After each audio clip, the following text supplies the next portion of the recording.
Meus irmãos, uma boa noite a todos, sejam bem-vindos à nossa Casa Espírita Mãos Unidas. Agradecemos a presença dos irmãos encarnados, dos irmãos desencarnados e principalmente as esferas espirituais que vêm ter conosco, porque nós não estamos sós. E principalmente, eu acredito que na noite de hoje existam esferas espirituais, irmãos nossos trazidos que estão se preparando para reencarnar. O tema da noite de hoje é exatamente reencarnação e progresso. E a reencarnação, ela sempre nos traz muita curiosidade, né? Nós temos uma curiosidade muito grande em relação a isso. E eu diria assim que a humanidade tem essa curiosidade. Tá? E o objetivo maior hoje, além de todas essas informações que eu trago, é principalmente desmistificar que são os espíritas ou mesmo o codificador da doutrina, o professor Allan Kardec, né, que traz esse tema reencarnação e a explicação por que os espíritas creem na reencarnação e, consequente, na lei do progresso. Então, desmistificando, porque com certeza, a partir das palavras de Jesus, em função disso nós cremos. Mas o que é reencarnar, né? Allan Kardec, no Evangelho segundo a doutrina espírita, ele traz uma definição para a reencarnação.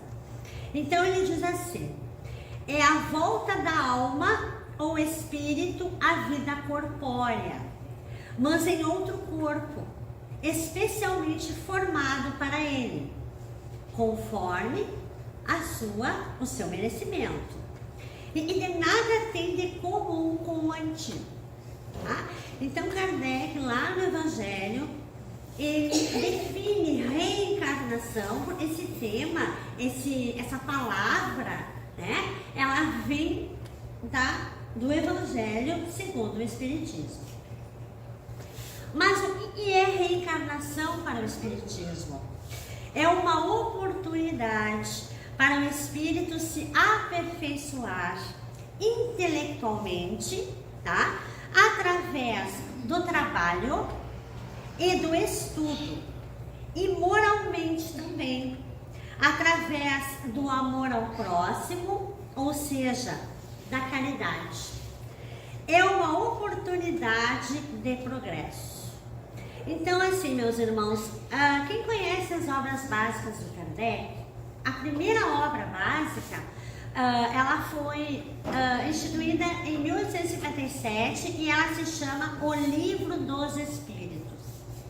E lá na terceira parte, quem tem conhecimento, já estudou a doutrina, né, fala exatamente nas leis do progresso, tá? E é em torno de 10 leis.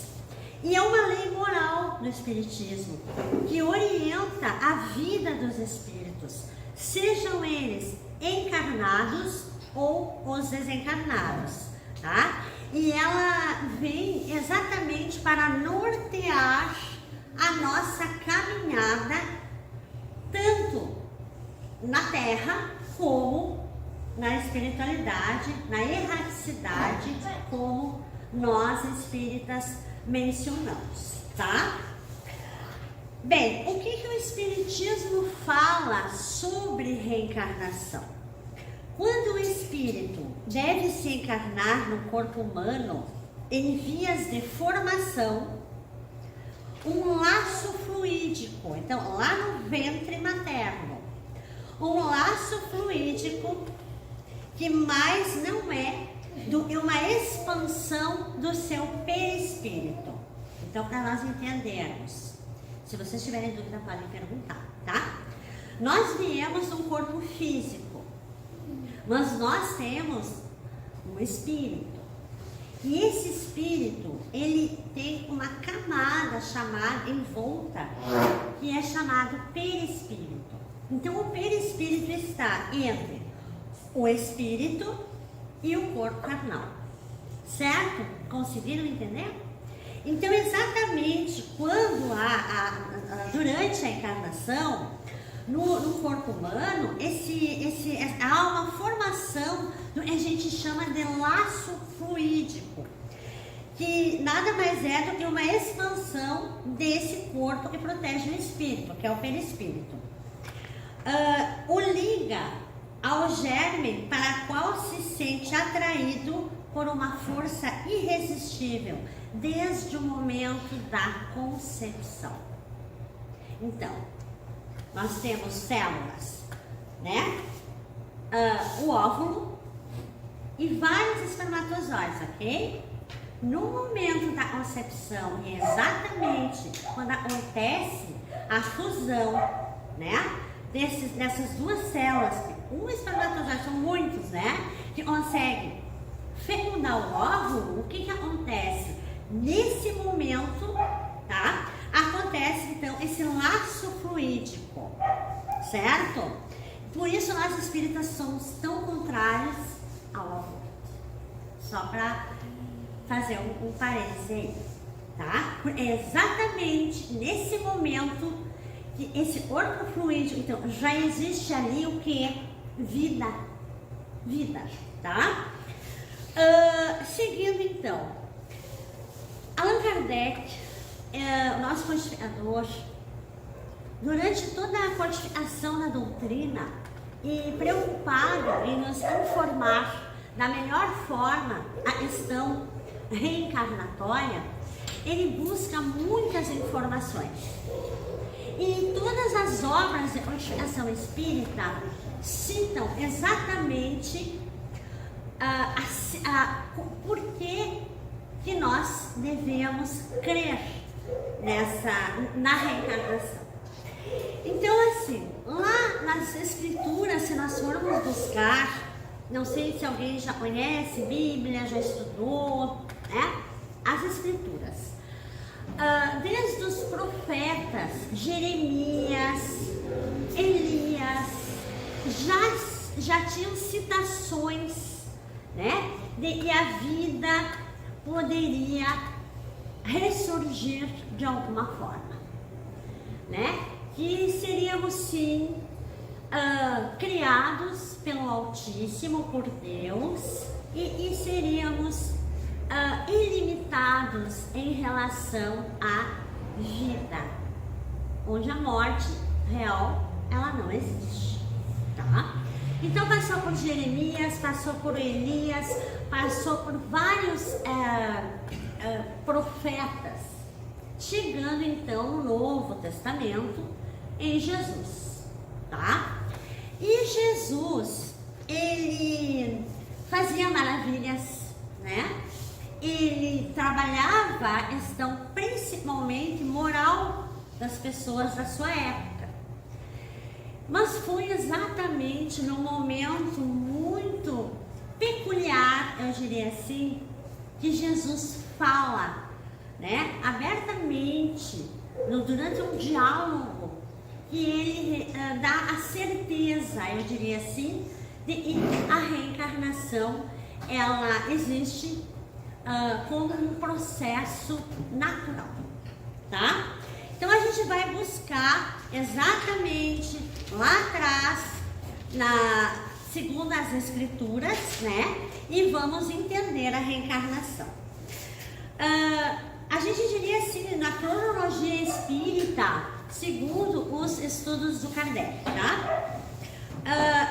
No livro dos Espíritos, nas questões 166 e 170, Kardec faz perguntas aos espíritos em relação a esse tema, reencarnação.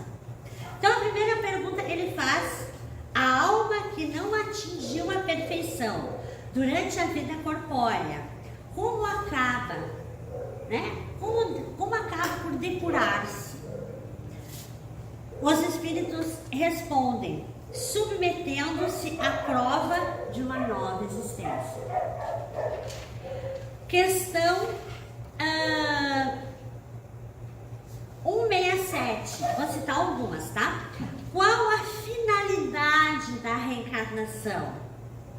Os espíritos respondem: expiação, melhoramento progressivo da humanidade, sem o que, se não acontece, onde estaria a justiça de Deus? Então essa questão nos mostra que Deus é misericordioso, Ele é bom. Será que nós estaríamos fadados sempre a estarmos numa condição inferior de castigo? Quem de nós não erra? Todos nós erramos de alguma forma. Todos nós cometemos, somos seres falhos, né? E como ficaria? Será que nós ficaríamos perpetuamente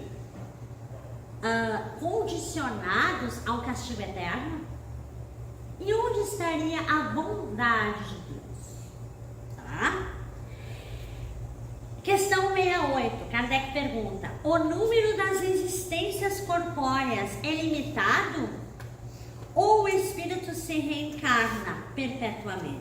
Os espíritos respondem: a cada nova existência, o espírito dá um passo na senda do progresso, quando se despojou de todas as suas impurezas, não precisa mais das provas da vida corpórea. Então vai chegar um momento que nós estamos realmente depurados, porque esse é o objetivo.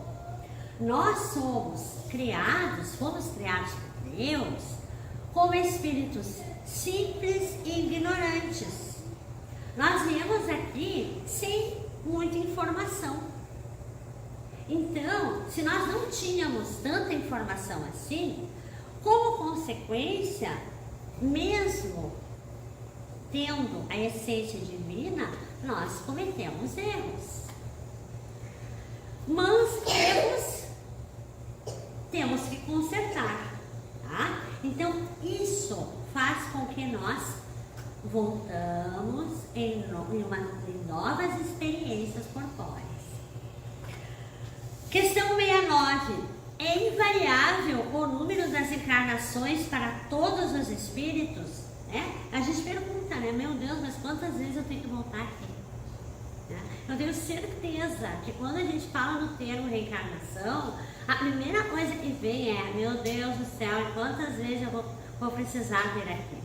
Os espíritas dizem que a Terra, né, é um mundo de provas e expiações. Meu Deus do céu, quantas provas eu vou precisar passar, né? Poxa vida, mas eu tô aqui, eu não sei o que eu fiz no passado. A gente não sabe pela misericórdia de Deus. Quando nós encarnamos, nós viemos com o véu do esquecimento, para que nós possamos começar do zero a nossa evolução, o nosso aprendizado, tá? Não existe limite de encarnação, vai depender. O limite é que nós que vamos dar. Quanto melhores nós nos tornamos, mais cedo a gente está realmente puro, depurado, tá? E a questão 170 então fecha quando Kardec pergunta: o que fica sendo o espírito depois da sua última encarnação? Quando ele passou por todas as provas, expiações, enfim, os espíritos respondem: um espírito bem-aventurado, puro. Vocês conhecem algum espírito puro assim? Será que a gente conhece um espírito puro? E aí, quando a gente chega nessa questão,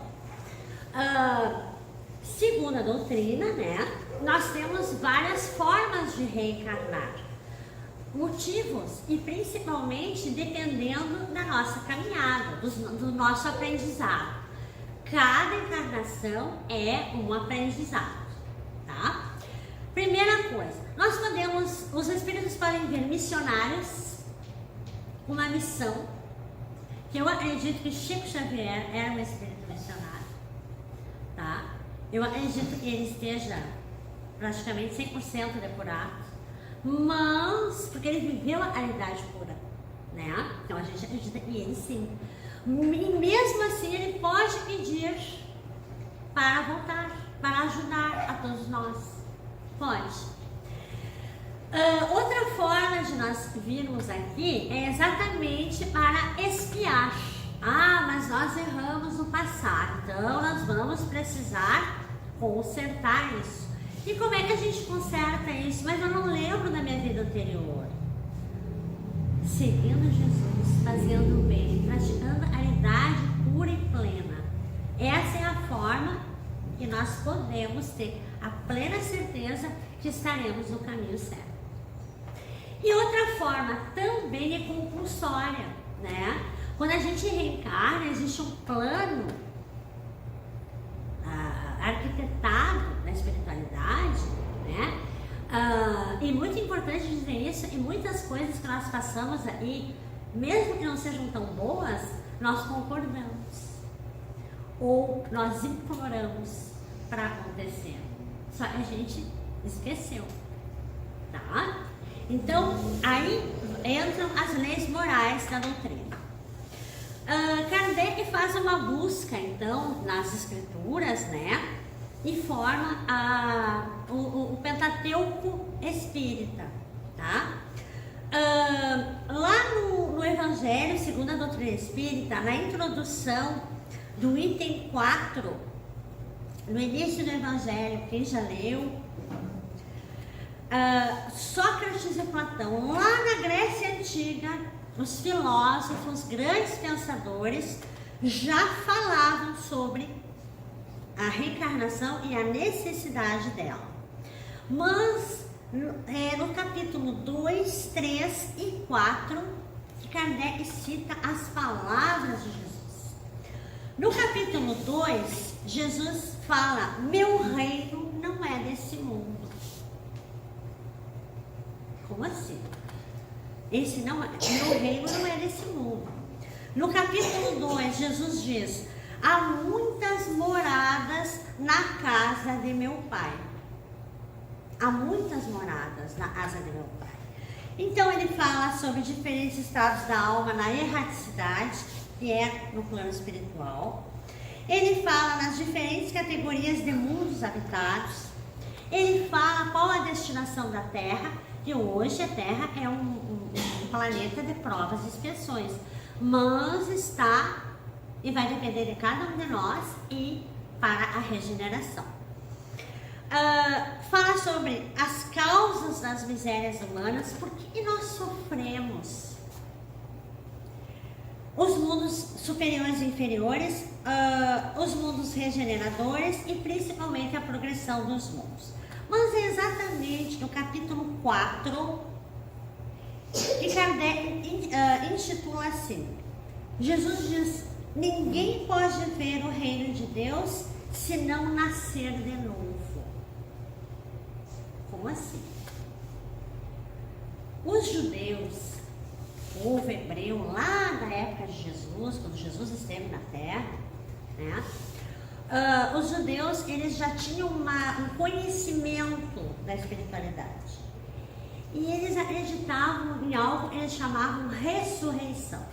Se nós prestarmos atenção, ou de repente já estivemos nas religiões cristãs, né? Existem, católica, evangélica, a gente já ouviu esse termo, né? Ressurreição, a ressurreição de Cristo.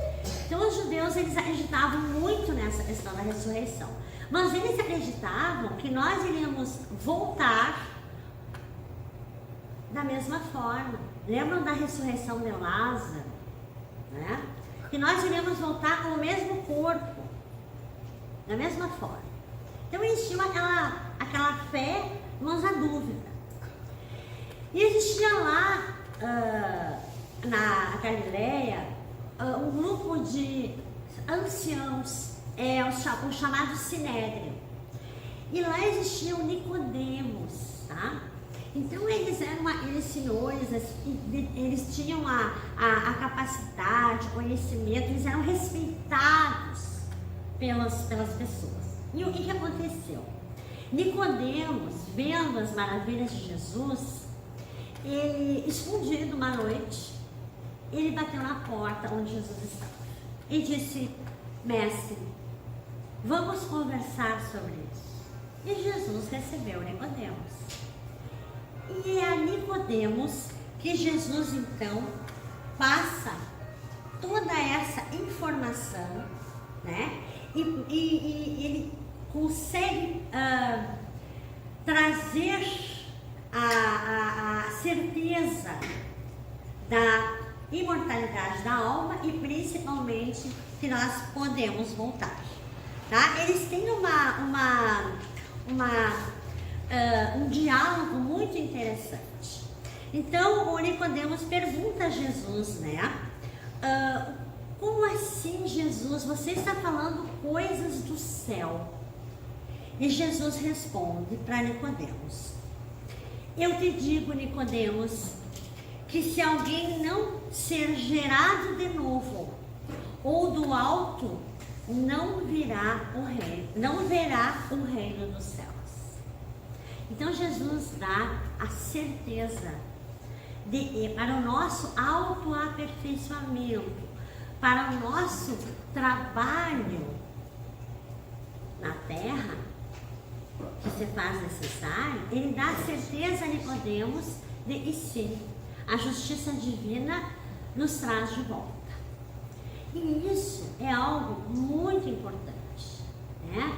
Até para que o nosso psiquismo entenda, né? Por que sofremos? Nós sofremos por diversos motivos, de muitas formas.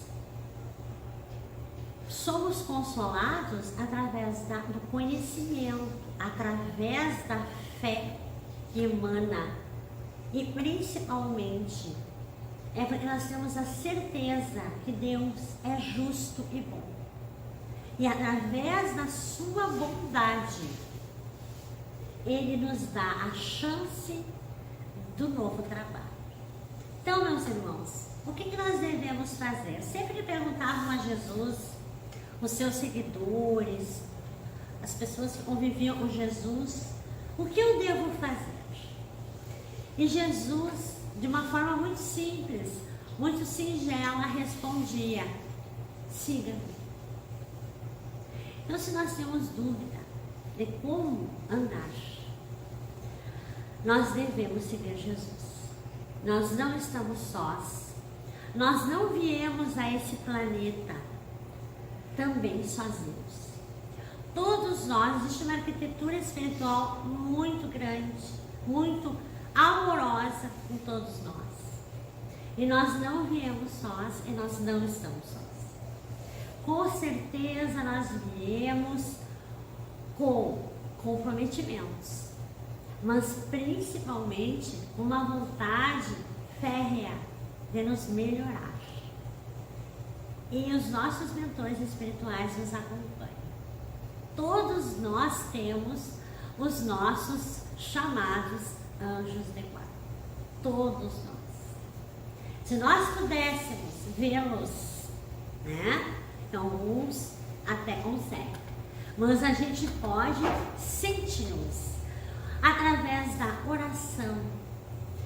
Quando eles ficam próximos de nós, quando nós estamos fazendo bem, quando nós estamos com a nossa energia positiva, quando nós estamos nos ligando ou religando através da fé, da religiosidade, com aquele que nos criou, que é um Pai amoroso, que jamais nos deixaria